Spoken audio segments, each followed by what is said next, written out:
Έχουμε έρθει εδώ στο beach bar του Ποσίδη, όπου πολλοί μεγάλοι αθλητές της ρακέτας έρχονται εδώ και επιδίδονται στο άθλημά τους. Βρίσκουμε επαγγελματίες κάθε κατηγορίας και εδώ παρακολουθούμε τους μεγαλύτερους αθλητές αυτής της παραλίας. Έχουν κερδίσει τον τίτλο της χρυσής μπάλας. Έχουν πάρει δηλαδή πολλά μπαλάκια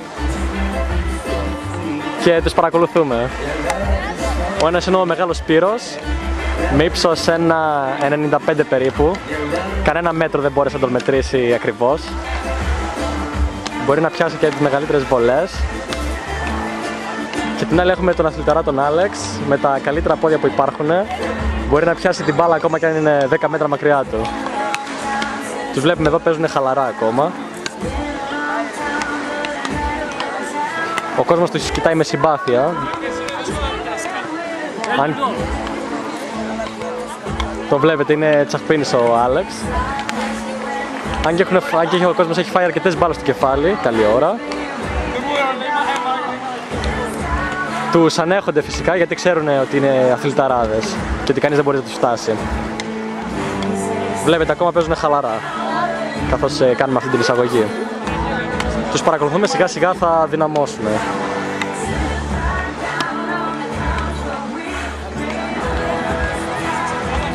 Είδαμε μία από την ειδική δύναμη του Άλεξ, αυτό είναι και το κύριο όπλο του, το οποίο θα μειώσει τις πιθανότητες του Σπύρου να νικήσει.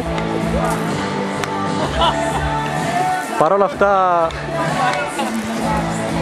λόγω της μεγάλης δύναμής του, τις πατάει πολύ ψηλά.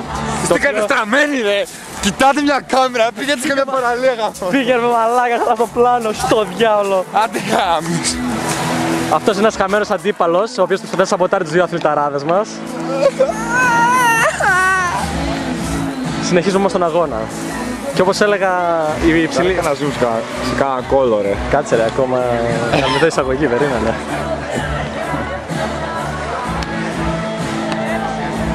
Παπάρας. Και...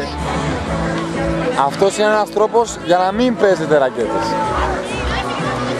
Α, καριόλε. Γυρνάει ο αθλητής μας. Άντε να την τραβήσεις.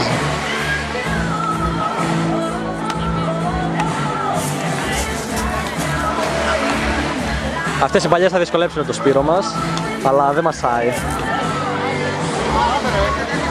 Γιατί αυτή είναι και η μεγαλύτερη άμυνα του, το ύψος του. Και ξεκινάμε. Σιγά σιγά. Τα δίνουν όλα οι αθλητές. Εδώ έχουμε το διαιτητή μας. Πιο πολύ έρχεται για τα γκομενάκια λένε πλέον. Έτσι λένε κακές γλώσσες. Εδώ από κάτω και τράβασες έτσι ρε πάνω. Και ήρθε η ώρα να ξεκινήσουμε τον αγώνα. Λοιπόν, έχει ξεκινήσει ο αγώνας.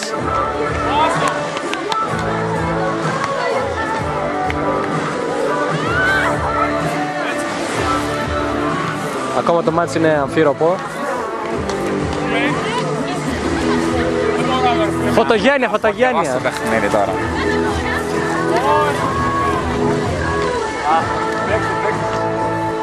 Λίγο την κάμερα παρακαλώ. Θα πούμε στο παιχνίδι με μια ρακέτα η οποία είναι λίγο... είναι η επαγγελματικά, βλέπω, τελευταίο μοντέλο. Τελευταίο μοντέλο. Και οι αθλητές ξεκινάνε δυναμικά το παιχνίδι πλέον. Έχει αρχίσει ο αγώνας, το ενδιαφέρον έχει κορυφωθεί. Βλέπουμε εδώ μια παρέμβαση του διαιτητή, βλακώδες μάλλον. Εντάξει, όπως είπα, συγχωρούνται βέβαια γιατί εδώ διεξάγεται το μάτς του καλοκαιριού 2013.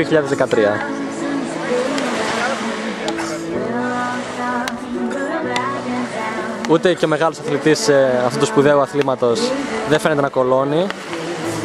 Έχουν βάλει πλέον τον διαιτητή στο παιχνίδι, ο οποίος έχει πάρει τη θέση και αυτός παίκτη, για να απεξέλθει σε αυτές τις πεκταδούρες εδώ πέρα.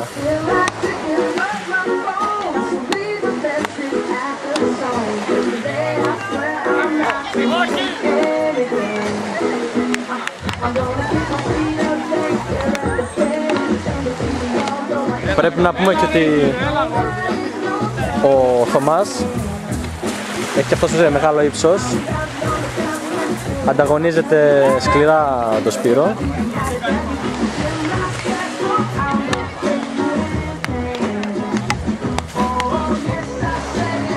Και συνεχίζουμε. Βρισκόμαστε ακόμα στην δυτική πλευρά της παραλίας του Ποσίδη, όπου διεξάγεται ο αγώνας των Τιτάνων. Βλέπετε εδώ να υπενθυμίσουμε τους παίκτες μας.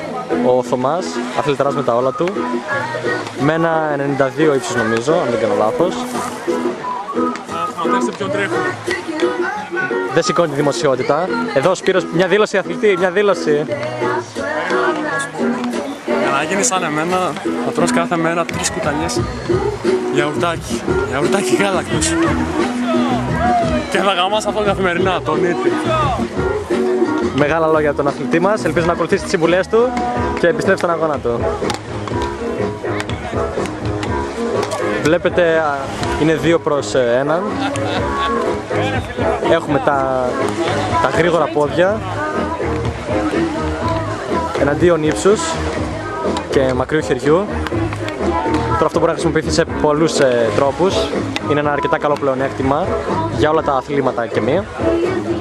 Αλλά εδώ πέρα παίζουμε τένις, οπότε μας απασχολεί αυτό κυρίως το αντικείμενο.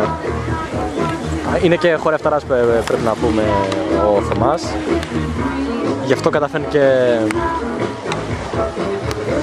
τραβάει το ενδιαφέρον του κόσμου με πολλούς θαυμαστές ανά όλη την επικράτεια. Παρόλο που η φήμη του ως ρακετίστα δεν είναι τόσο διαδομένη, ο ιδιαίτερος χαρακτήρας αυτό τον κάνει αγαπητό στον κόσμο. Ξεκινάει ο Σπύρος δυναμικά, ο Θωμάς δεν καταφέρνει να βρει τη βολή. Ξεκινάει ο Αλέξανδρος, ο οποίος φαίνεται δεν έχει δώσει όλα σήμερα, δεν ξέρουμε τι συμβαίνει, έχει κάποιο πρόβλημα με τα πόδια του. Έλειωσε πάλι στη γυμναστική χθες, δεν ξέρω, στην προετοιμασία.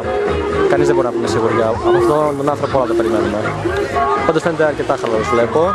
Δεν κολλώνει. Με τα δυνατά του χτυπήματα τα ξαποστέλνει στον Σπύρο, ο οποίος και αυτός αρκετά χαλαρά.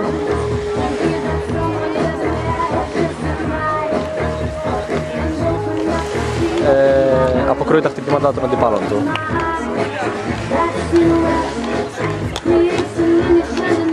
Ξεκινάει.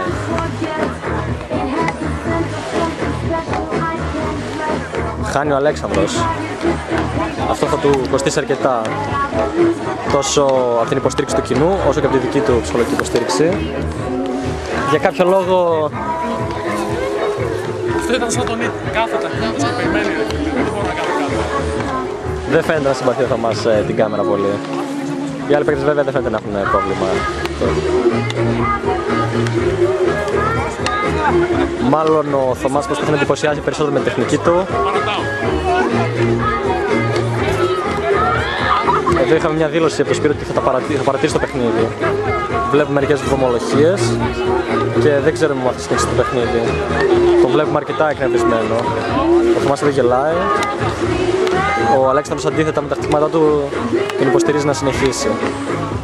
Ναι, και το παιχνίδι συνεχίζεται κανονικά.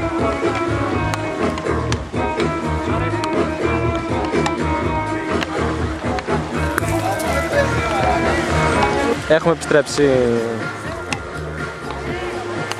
στην παραλία του Ποσίδη, όπου συνεχίζει να διεξάγεται αυτός ο μεγάλος αγώνας. Φαίνεται πέσαμε σε ημίχρονο. Τι συμβαίνει? Τι συμβαίνει, γιατί εγκαταλείψατε τον αγώνα? Πείτε μας. Κοιτάξτε, ξέρετε, μετά την αντιδραστική απασχόληση την οποία δεν μπόρεσα να φέρω εις πέρας, επειδή το αντικείμενο της υποτείνουσας δεν ήταν πολύ σωστά διατηρημένο κατά την ροπή από το μπαλάκι κατά την ώρα που παίζαμε ρακέτες, με αποτέλεσμα να δίνω πάρα πολύ ενέργεια, και επειδή έχω φυτέψει αυτό στον κήπο που παίρνει πολύ ενέργεια, καταλαβαίνετε ότι δεν μπορώ να συνεχίσω να απασχολούμαι με αυτή την περιοδιοπτική δραστηριότητα. Α, τελειώσατε. Μάλιστα. Ναι, αυτό. Σας ευχαριστούμε πάρα πολύ. Πιστεύω δεν έχουμε να πούμε κάτι. Να ρωτήσω κάτι έτσι από κοντά, μην μ' ακούνε. Τα βυζιά σας τι χρώμα έχουν? Συγγνώμη. Τα βυζιά σας τι χρώμα έχουν? Έχετε 3 επιλογές. Βάθινο κόκκινο κοραλί, Ναι. πορτοκάλο κίτρινο βυσσινή, Ναι. και ρογέ. Νομίζω θα επιλέξω το τελευταίο. Είστε σίγουρος? Ενώ το ρογέ του θα φυγιών, κύριε, το πράσινο. Τι να σας πω, κυρία μου, εγώ κάμερα τραβάω, δεν ξέρω. Να πω τότε την πρώτη. Μήπως τραβούσει τίποτα άλλο και όχι κάμερα. Σας παρακαλώ, κυρία, εδώ πέρα τραβάμε ζωντανά. Έλα τώρα γαμώσε με σκηνή και βλέπεις τους ότους και κάνεις μετά βάζεις τον κύριο Παπέλα πόρτο και κάνει παίζει άλλη το μουνί της έτσι μαλάκα. Εγκαταλείπουμε την κάμερα.